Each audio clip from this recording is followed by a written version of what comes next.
remember, it's all about the ball. And without the ball, you can't get those points. They just turned it over. Now you got to be careful because that deficit can get a little bigger on the other side with that good field position they just took over with.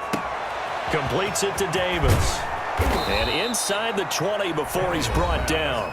The Titans going to use the first of their timeouts as the clock will stop with 34 seconds to go before halftime.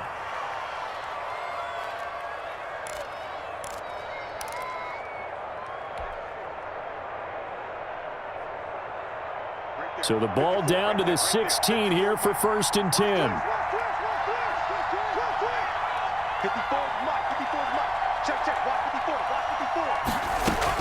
Tannehill on 1st down. And that is incomplete.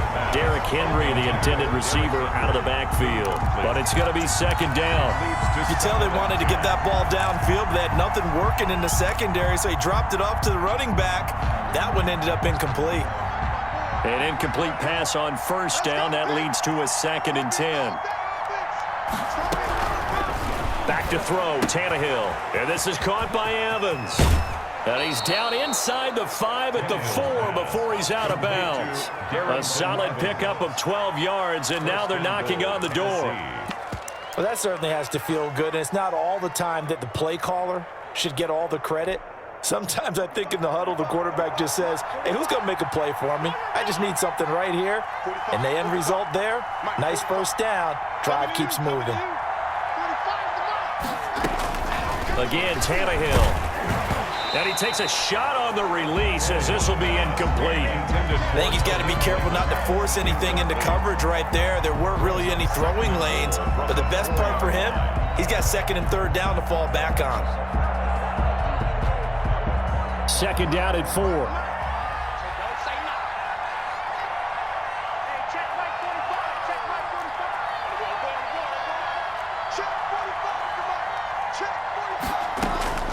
Throwing again is Tannehill. Back of the end zone. Could he get his feet down? No, it's incomplete. That was a touchdown if he could have hung on. Instead, it was a well-timed collision to jar that one free. And now 3rd and goal following incompletions on 1st and 2nd down.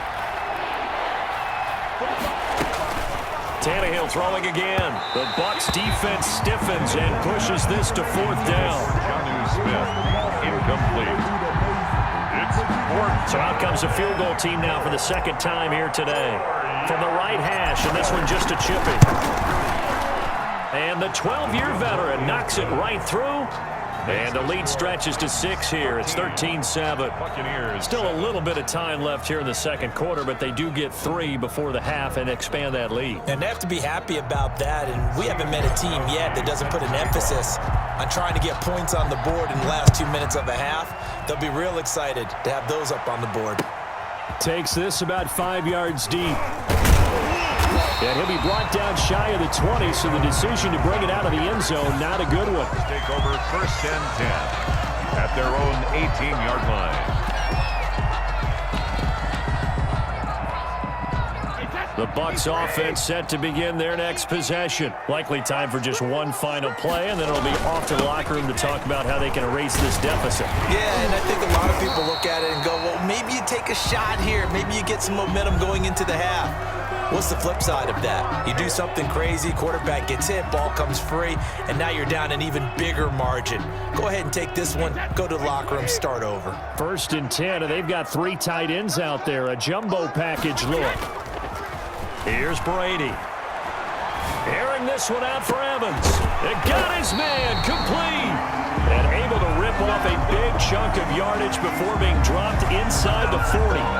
Time for a break. We've hit halftime. 2 quarters down. 2 still remain. We step aside. This is the NFL on EA Sports. All right, Coach, thank you, and we welcome everyone back for quarter number 3. And how about this right out of the locker room? An onside kick attempt.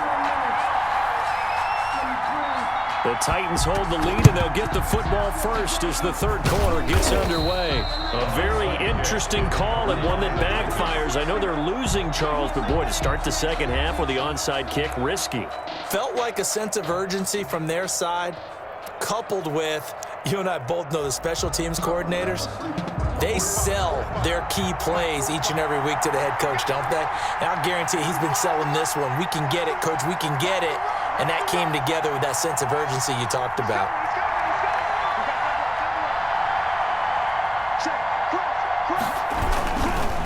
On first down, it's Evans. And this one goes nowhere. Losing yardage on the play back at the 46. Shaquille Barrett there pushing upfield to make the stop. 46-yard line.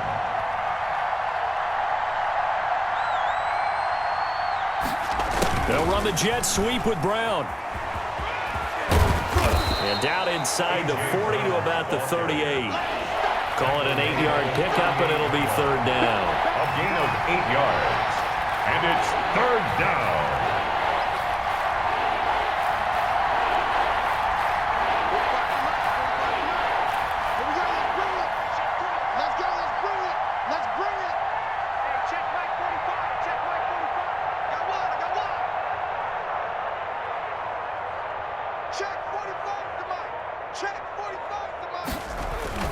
Throwing on third down, Tannehill. He gets it to Brown, complete. He's going to go out of bounds, but he takes this one down just shy of the 20. 17 yards on that play for the Titans. How about a guy proving his worth in different ways? Had the big play in the run game to play before. This time, they go right back to him in the passing game, and he comes through with yet another big play. That's why you work out so hard in the offseason, so you can stay on the field and accumulate big plays. And he's out of bounds. Almost gets to the 10. 10 more there and another first down. When teams have a tough time running the ball, as this one has throughout this game, it's so easy to just say, forget it, let's throw the football. But that's exactly why you stay with the running game. Eventually, you stick with it, you make some adjustments, you often find ways to run the ball better as the game goes on. And they'll lose yardage here. They go backwards to the 13-yard line. That one unable to develop, never got going. A loss of a couple, and it's second down. Brings up second and 12 at the 13-yard line.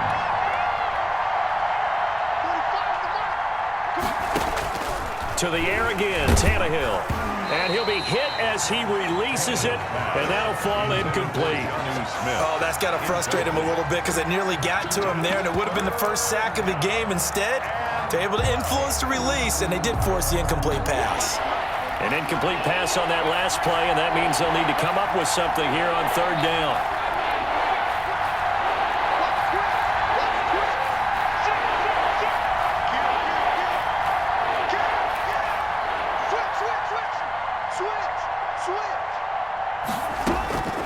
From the gun, here's Tannehill.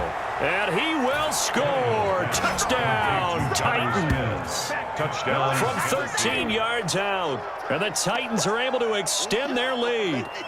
That seemed pretty ideal there for the offense, Charles. You take a little bit of time off the clock here in the third quarter, decent length drive, and you pad your lead as well at the end of it. And what it does is lets you feel like you're in control of this game, even more so than a 2-touchdown lead, right? Because you have taken that time off, as you noted, which means they couldn't get you off the field. You ran your playbook the way you wanted to, and you gave your defense some rest. What a big-time drive in that situation.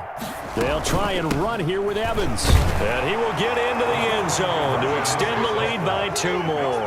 And they're able to ground it in there on the 2-point try. And you and I were talking before the game that 2-point conversions from the 15-16 season, what has changed, what hasn't changed, partner? Yeah, I'll tell you what's changed is just your normal strategy, because now you're either kicking the football with the ball on the 15-yard line, or if you decide to go for 2, they put it on the 2-yard line. So what are you thinking as a coach? Do I risk it? Do I go for it here? Do I try and gain a strategic advantage and maybe go for 2 early?